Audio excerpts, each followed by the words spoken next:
I am Matt Williamson. How is everyone doing today? Well, it's night for me, to be honest with you. Pull back the curtain. Just got home from Accushore. Watched the game live, so I really have not had a chance to watch really any play more than once live. So there's a lot I haven't seen. Of course, they put up some, replays on the big screen, etc. But I watched the game and then immediately did a 2-hour post-game show, which I'll be doing all preseason with Mike Pursuta. That's fun for sure, but it doesn't lend for getting a lot of sleep and getting back here soon. But you know how it goes. Anyway, so I'm on fumes a little bit. That's fine. So this is my very first reaction. I'm recording this at 2 a.m. I hope it gets to you soon, and I probably will watch the game first thing tomorrow morning and put together some more formulated thoughts. But so here's, all in all, I think it's better than you think. I mean, there were bad mistakes. There was, as Coach said in his press conference, Coach Tomlin, that there were a lot of unforced errors that you can't have. Obviously, that's a big deal. But there were some good things, too, and some chunk plays on offense, and we're going to get to a lot of it now. So these are the guys that didn't play. Russell Wilson, Queen, Bosworth, Roman Wilson, Minka, Holcomb, Highsmith, Watt, Siamalu, Cordell Patterson, who was on the sidelines dressed, though, and looks like he's ready to come back, Golden, who retired, Lowry, Fehoko, and Cam Hayward. None of those guys played. The Texans rested their two best offensive linemen, Mason and Tunsil. Their first draft pick, Lassiter, Joe Mixon, Will Anderson, Titus Howard, Donnell Autry. So there was some star power missing from Houston as well. And from what I saw, guys like Daniil Hunter, who had a sack tonight, looked like he only had situational snaps, here and there, third and long, that type of thing. So let's dig into the Steelers quarterbacks here right off the bat. I thought they both played well. They completed a high percentage of their passes. I'm going to get to the scheme here as well. Fields only had one incomplete pass, though, and that sack I referenced, Hunter, who beat Fahatanu. I thought that was partially on Fields, too, because he held the ball a long time. But overall, I thought it was a good showing. One thing I was kind of looking forward to, and actually looking forward to you guys seeing, was Fields as a runner against people that are allowed to tackle him, but we never really got any of that. I would have liked to seen him play more. I mean, Allen played a lot of snaps, and I'll get you snap counts and stuff too, probably tomorrow. I would have given Fields another series or two, but I'm sure there's some logic behind that I don't quite understand. Allen made some mistakes. I mean, he's a limited player. He played a ton.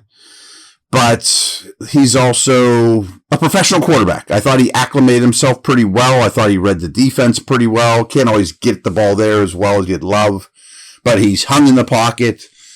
He plays tough and held the ball in order to allow for plays to break open. So I thought that was big.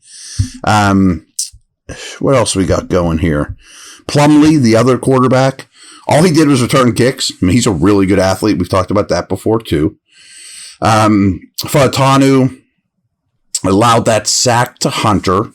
And I was talking to Wolf and Starks about this, and it's something I've noticed as well. But he has a little bit of a bad tendency of dropping his head when he punches. Your hands come out and your chin goes to your chest. I mean, that's you got to keep your eyes up. You got to keep a better posture.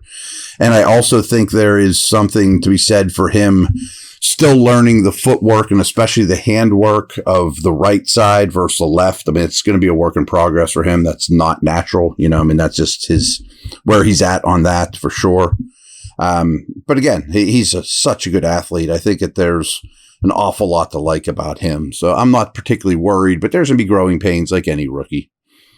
BetOnline is your number one source for all your summer sports this season, from Major League Baseball, golf, and many more. All the latest stats, news, and scores available to follow on your favorite teams. Get the latest odds and lines, including the latest team matchups, player props, and odds on just about every sport out there. Head to the website today or use your mobile device to get in on the action. Bet online, where the game starts.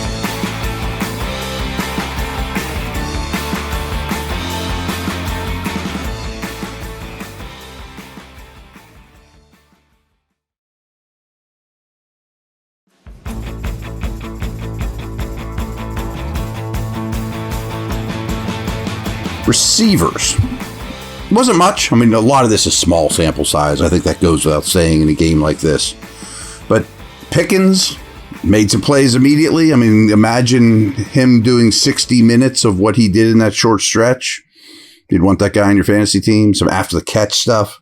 Thought it was a really good game by Miller.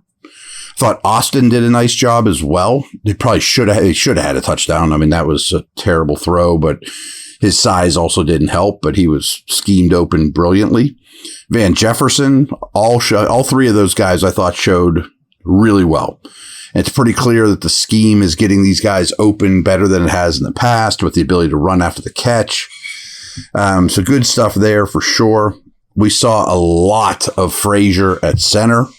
And again, I'm just watching from the press box live, but I thought for the most part, he was quite good. And I thought this was a really promising show for him. Switching over, again, I just have a lot of random notes here. Without Fehoko, we saw Lee sticking with the rookie theme here. Played a lot of nose. And I have to go back to camp and see, is that something he's been doing a lot in camp? Because he does not have a typical nose type of build, but he makes plays. He makes plays chasing the ball. He can run well. I don't see him as a nose, but found that interesting. We saw some splash plays from Adams and Leal and quite a few batted balls in general from the defensive front. I thought the depth linemen and Ogunjobi and all those guys played pretty well in this game. And again, Houston did not put out their best offensive line at any point and had some pretty bad linemen out there at some points too. But that being said, that's what you should do. Really bad on third downs. Coach Tomlin mentioned this too in his press conference. The weighty downs were really bad for the Steelers. I don't think we have to go crazy over analyzing that in a game that you don't scheme up for such things. But third downs on both sides of the ball was bad. I didn't think it was a particularly good game overall for the Steelers secondary. Porter got a penalty. KZ, I think, is just an average dude. I didn't love what I saw from Elliott. The other corners were okay. No Minka, of course. The Steelers won the yards per play battle and really did nice yards per pass, too. And there were a lot of chunks and a lot of explosives in this game that I don't think we can overlook. And some of them were early plays by Pickens and Najee. A lot of them are schemed up with Miller and Austin. So I thought that was really important. Speaking of the Texans, I said this was a bad O-line day for them. I mean, they just put out bad O-linemen. But they have, for preseason reasons, they have great quarterback depth. I mean, they have 3 NFL quarterbacks that play the entire game between them, and their skill depth is really good. They have some running backs that are going to get picked up that get cut. They got deep at tight end. They're really, really deep at receiver. So this was a good matchup to play against. They also had a game under their belt, so they weren't quite as clunky with some things. I thought Peyton Wilson played a really, really good game. He carried over what we saw at camp with him flying around, learning to the game tonight, to a real field. Green dot guy as well tonight, so he did all that stuff quite well. I mentioned Golden retired. I don't know if they didn't see that coming, or is that why he was out there as long as he did? But that kind of opens a little bit of an opportunity for Moon, who's playing with the pretty high up on the special teams depth chart. He had a sack. I thought that was nice. I thought this was a good first step for Bishop as the true slot. I think that's an interesting guy there that I think is starting to wrap up the slot job, but they'll also do some other things there with big nickel and things of that nature. The linebacker Windeman is an interesting dude to me. He played a lot of teams. He's an off-the-ball linebacker. He can also play some edge. So just a guy to know there, you know what I mean? Benton had an eye injury. As of the press conference, Tomlin didn't know of any other injuries, so that's great. That maybe it's the most important of any of this stuff. I told you this earlier in the week, and it certainly was true in the first play or the first drive of the game, that the Steelers put out for preseason, a very strong offensive line in the second half. Broderick, they were all their top 10 guys. And I thought right when they came trotting out there, I wrote a note, they should be able to control things, true or false. That was true. 10-play scoring drive. Great. Obviously, there were mistakes in this game. Fumbled snaps, missed wide open touchdown throw. The punt returns. Watkins muffed one. Porter had a penalty, as I mentioned. The Dell touchdown was pretty ugly by the secondary. Hunter's sack. But, Hunter and Tank Dell are great players that make great plays, too. I also mentioned I thought Houston was a really good opponent, and that was their second game.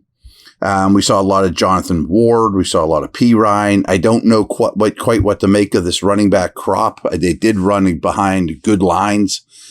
But overall, the outside the top three running backs were pretty nasty and playing hard. I like that. I think it's also becoming clear that not only is Bishop the slot, but him and Fitzpatrick right now, Des Fitzpatrick, are the top gunners. I don't know if Fitzpatrick will make the team. They still need to find that guy, but Bishop will be one of them. So I think that's interesting. Also had a bad snap on an extra point. Muffed punts, not great. Special teams in general wasn't nearly good enough. Especially when you think about the investments there, the potential special team stars that we talked about. Quez was really bad. There was a block in the back, a botched snap. I thought Tomlin also missed a challenge. He needs to get better at that stuff, so he can look at the blame as well. I thought Arthur Smith was kind of the star of the show, though. In terms of scheming up guys in space, play action, the play action stuff was really effective. It was such better and, more fruitful route concepts than we saw from Canada. Not everyone working back the line. You're getting these guys in space to do something after the catch. They schemed up Austin extremely well in the end zone. I've told you we've been seeing that in camp over and over and over. Someone also asked Tomlin about this in the press conference too, that it's a challenge for Frazier, Peyton Wilson. Remember Broderick Jones last year, that he makes these guys play a lot of snaps in the preseason to see how fatigued they get in the fourth quarter. Do their minds start to drift when they get tired? So I thought that was interesting, and they both held up well. But overall, way too many self-inflicted wounds. But to be honest, a lot of that stuff's pretty fixable. Botched snaps, things like that. You're going to have Austin as your return guy, not Watkins. That stuff's pretty fixable, and there's a lot of new and changing pieces on this team right now. This is the first game together, so I'm not going to overreact to that stuff. I did like the chunk play stuff a lot. I think that there's a lot to build off of here in general. So, as mentioned, I'm pretty exhausted. I am going to hang it up for this evening, and I will come back to you tomorrow with even more detail and analysis. And then after that, we go back to Latrobe. All right, guys, take care.